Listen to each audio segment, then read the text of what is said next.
I was rather shocked when I was faced with having to move to Kentucky, and I thought, oh, it's the place that midwifery was born in the U.S. It'll be great, and I'll have no problem finding a midwifery position down there, Because of the lack of opportunities, I actually took a position at the local hospital. What I always tell people when they ask me, well, should I go to a doctor or should I go to a nurse midwife for my pregnancy? I always say, well, here's your difference. If you go to the OBGYN, you'll be told what to do, when to do it, and what you should do at each stage of pregnancy.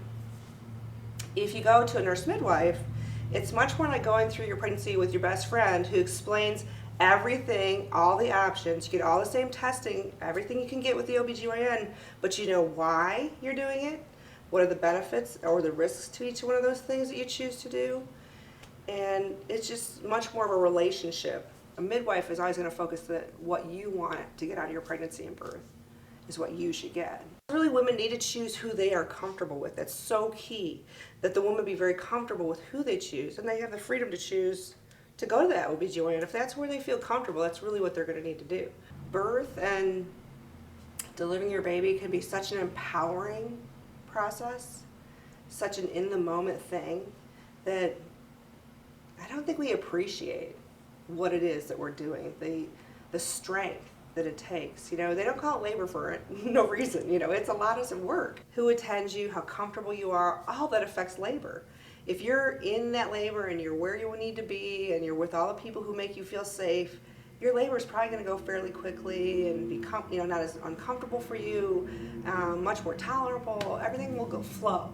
Something about the woman-to-woman relationship is really, really important to women during labor and birth and pregnancy.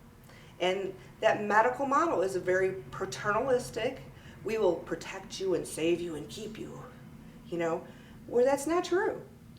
Going to that doctor or going to that midwife is not going to make your baby be fine. That is not real. That's some fantasy, and a lot of doctors play into that God complex of saving you, and how they rush into the last second and catch the baby when they haven't been there the whole labor. That nurse who's been with you the entire, who knows, 24 hours you've been there maybe even or more. That difference in the approach to that is just like the kind of a key piece of seeing the differences between how they look at it, that they're the important one, because they've got the baby, they did the work. Versus the mom being the one who needs to be rewarded with having her child, come to her, or putting their hands down there and letting them deliver their own baby and bring them to them. Midwives are a good option for folks, and even if it's somebody who is low income or anything like that, we're usually the providers of choice for a lot of those folks. So, and it's not because they're not going to get good care; they're going to get the best care, And I always love when patients call me Dr. Julie or some little thing that they like to say, and I say, no, you're getting better than that. You're getting more than that.